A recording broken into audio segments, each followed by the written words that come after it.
Hello guys, Catherine Black Reacts. I am doing some videos about the soaps about Coronation Street and Emmerdale, and at the moment Emmerdale is far more outrageous than Coronation Street. It's on blooming steroids. I think the programme's just gone loopla. So stick with me for Jack and Ori.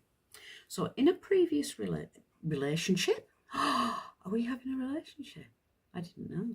In a previous video, we spoke about little April, little innocent April, who's had the personality transplant fairy visit big time, and she's now a drug dealing, forced into prostitute, being groomed and trafficked and doing all these things to try and protect her family, because there's a drug couple after her, and this is Ceilia and her son Ray.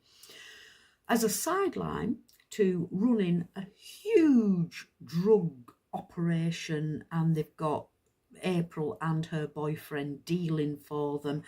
Marlon and Rona now know about it but can't do anything. They've been to the police know about it, they're doing a big sting, but it's going to take a while. The police aren't doing anything to protect the family, not a thing. They haven't put them in protection, they haven't done anything. The police are quite happy for little April to go out and deal her drugs and sleep with whoever. She hasn't slept with anybody, but they've tried to force her. April thinks she murdered a bloke because she hit him over the head with a bottle of vodka. He went plonk.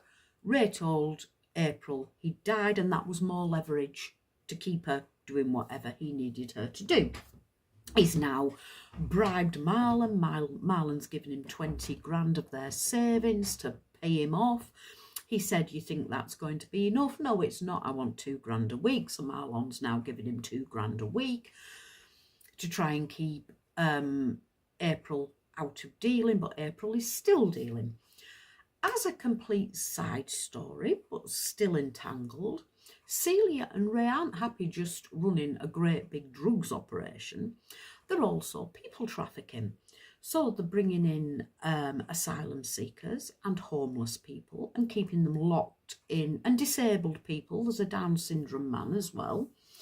And they're keeping them locked in a hovel, and are forcing them to work on the farm, which is next door to Moira's farm. But nobody's ever seen these people. They're in and out, carting. All they seem to do is cart sacks of feed backwards and forwards to a trailer. But they do this all day long, and nobody's ever seen them, even though it's completely open. Paddy's dad, Bear, is one. He went and slept in his car for a few days. Ray found him. Ray took him into the fold. Less than half a mile from Paddy's house, in the next door farm to Moira's. Bear's in and out all day, but nobody's ever seen him. Anyway, that's side story. Ray, this bad psychopath, another psychopath. This is probably the 3rd, 4th, 5th psychopath we've got going on in the village at the moment. Ray, another psychopath, has fallen for Laurel. And little simpering Laurel has given up on Jay and is now madly in love with Ray, who's trying to have a relationship with her, but Mummy doesn't like it. And Mummy's this big, controlling, gorgeous lady, very controlling, another psychopath. I mean, village can't have too many psychopaths, can it? It's got to have more psychopaths than ordinary people. I mean, villages do, don't they? So Ray is now entangled with Laurel. Laurel knows nothing about what's going on. And it's all going to come out in the wash. So we're going to see what happens. Nice chat.